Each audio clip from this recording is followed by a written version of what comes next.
O ministro do Supremo Tribunal Federal, Alexandre de Moraes, deu um prazo de 5 dias para que a Procuradoria-Geral da República se manifeste sobre o pedido de prisão domiciliar do ex-presidente Fernando Collor.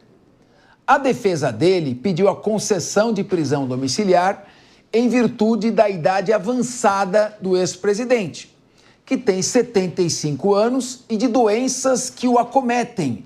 Está com mal de Parkinson, segundo a defesa, apneia do sono grave, que você está dormindo e falta o ar, e transtorno bipolar.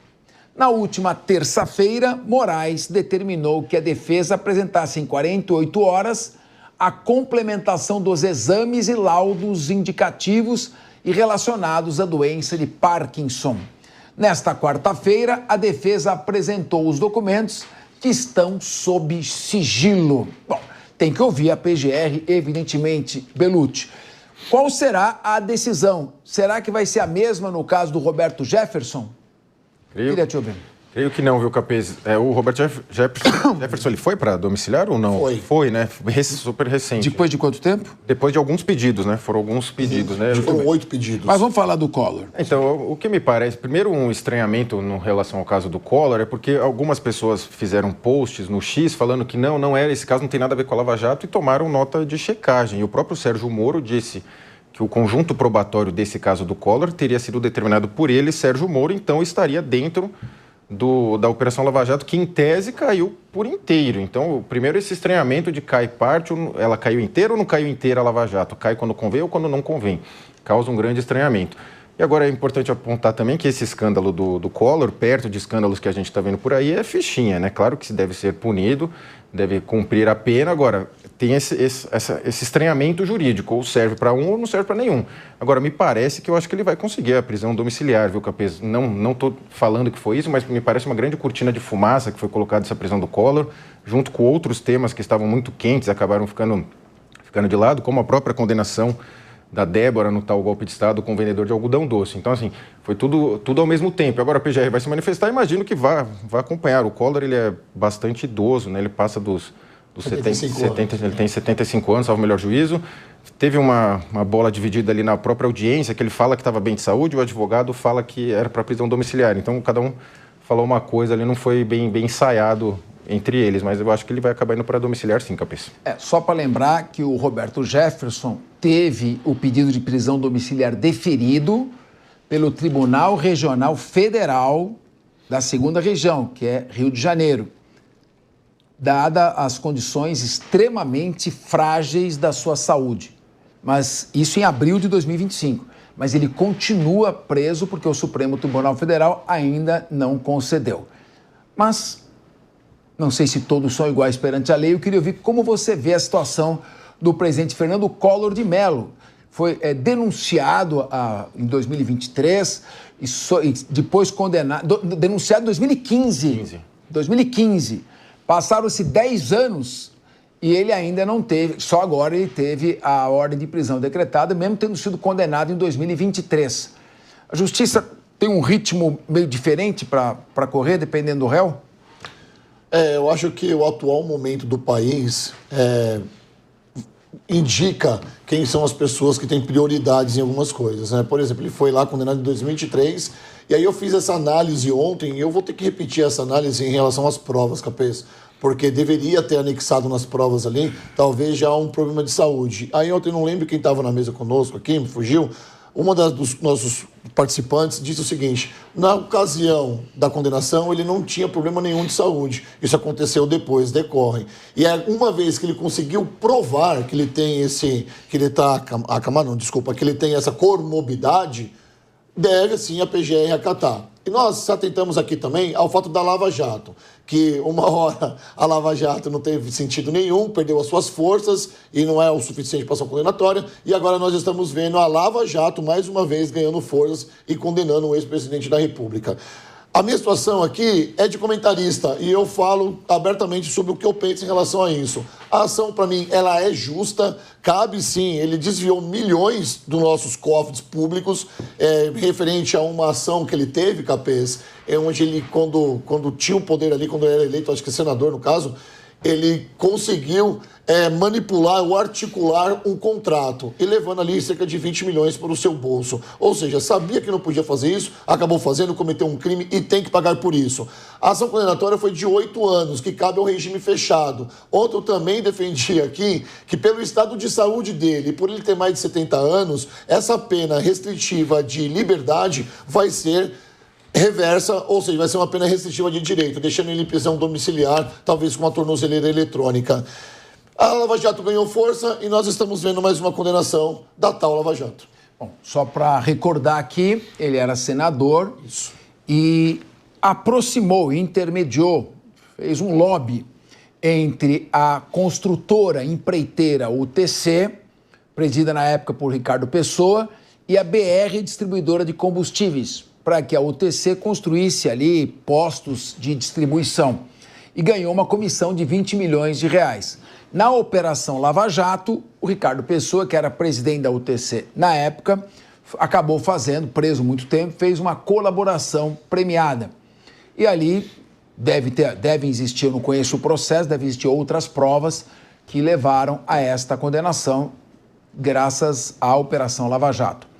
Meu querido Leandro Ferreira, é de se aplaudir a Operação Lava Jato? Bom, a Operação Lava Jato é o exemplo do que eu citei aqui antes, né? Que quando você tenta colher frutos exclusivamente individuais ou pessoais, ou até políticos partidários eleitorais em cima do combate à corrupção, você acaba por prejudicar o próprio combate à corrupção. Porque eu tenho certeza absoluta que a Lava Jato investigou e até prendeu, em alguns casos, pessoas corruptas que precisavam ser presas, julgadas e algumas condenadas, né? Por outro lado, eu tenho certeza que a Operação Lava Jato lançou mão dos mesmos expedientes de investigação dessas pessoas sobre pessoas que não deveriam ter sido perseguidas, julgadas e condenadas como foram, né? E aí a gente viu a tentativa de lacração dos indivíduos que participaram disso e o aproveitamento eleitoral em 2014, 2018 e em 2022, e aí, no final das contas, para não dar em nada. Portanto, eu entendo que é, sim, importante que a Operação Lava Jato seja resgatada naquilo que ela tem de melhor, que infelizmente foi ofuscado por aquilo que ela teve de muito ruim, que é o aproveitamento da máquina dessas instituições de Estado, inclusive Ministério Público Federal, Polícia Federal, né, o próprio Judiciário, para perseguir campos políticos que ficaram de fora do jogo eleitoral, né, ou prejudicados no jogo eleitoral, por conta disso. Então, eu vejo que foi bom. Não sei quem leu, Capês, aqui entre nós, os detalhes da operação que prendeu o Collor, mas o Collor, ele foi preso no aeroporto às 4 horas da manhã, né, tentando embarcar, segundo ele, para Brasília, né, para se entregar em Brasília. Mas a Polícia Federal sabia que havia ali a ordem de prendê-lo, né, e foi para a porta da casa do Collor, aguardou a movimentação nos portões. A hora que saiu um carro ali por volta de 3 da manhã, seguiu o carro até o final, né? Esse carro chegou no aeroporto e aí no aeroporto foi dada a voz de prisão porque não tinha informação de que ele iria viajar oficialmente no processo para Brasília, para se entregar em Brasília. Então é o tipo de coisa que a gente às vezes assiste um filme assim, badalado, nesse feriado o Capês vai assistir um monte, né? E acha que só tem coisas que são dignas de Hollywood ali no Netflix, nos Estados Unidos, sei lá, na Ucrânia, onde ele gosta muito de acompanhar as dinâmicas lá, mas aqui no Brasil, instituições importantes de segurança como essa da Polícia Federal, fazendo o seu trabalho naquilo que precisa fazer, dá justamente um bom resultado como essa, que pegou o Collor na boca do gol. Não sei se esse avião ia mesmo para Brasília. Aliás, o Sérgio Zagarino, só para não deixar passar em brancas nuvens, estou indicando aqui para o feriado a série O Jardineiro, muito boa, Domo de Vidro e Ponto de Virada. Você não pode deixar de assistir Ponto de Virada.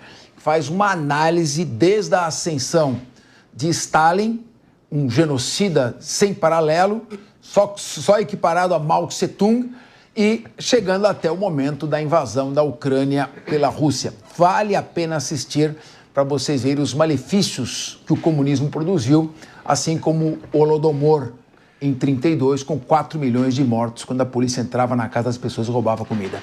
Eu queria ouvir você sobre a questão do Collor. O que você acha, Sérgio Zagarino, de tudo isso que você ouviu? Você ouviu a fala de todos os seus colegas? Que é a sua opinião?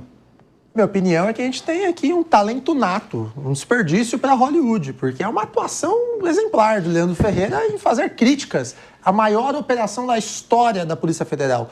A Operação Lava Jato teve 7 anos. Então, essa Operação Lava Jato que o Leandro ele comentou, eu não conheci e quem está em casa eu tenho certeza que também nunca ouviu falar, Leandro Ferreira. A Polícia Federal fez um trabalho brilhante, foram 79 fases, foram 43 acordos de leniência, que são empresas que falam assim, não, eu fiz mesmo, tudo que você está falando eu fiz, me ajuda, eu quero que minha pena seja diminuída. Foram 156 acordos de colaboração premiada.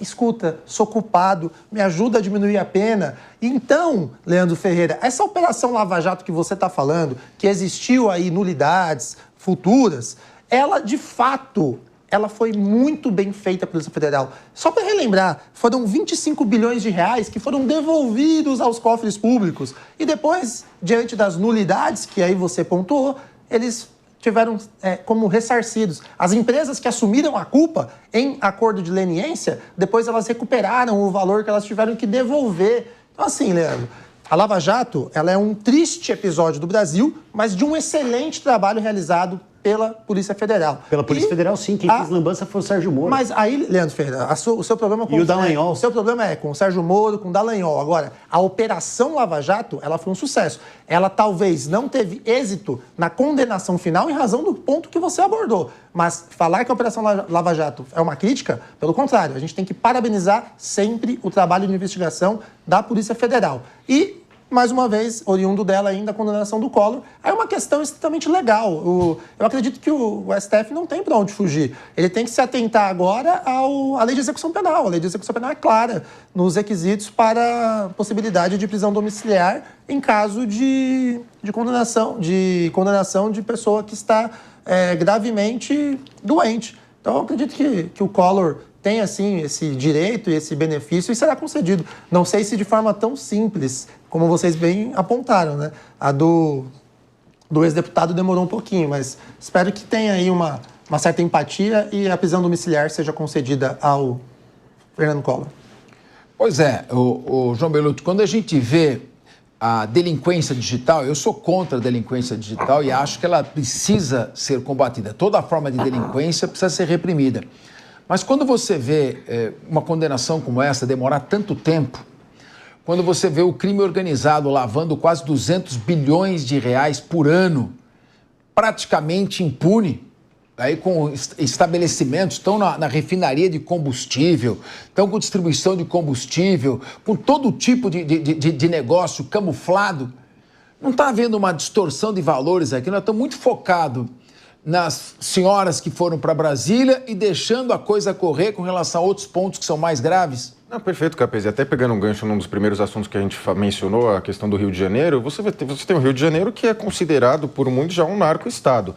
E isso deveria ser o tema mais urgente no Brasil. O governo federal a ajudar o Rio de Janeiro a tomar de volta o controle do território. Mas não, a gente está preocupado em regulamentar as redes sociais e tantas outras coisas.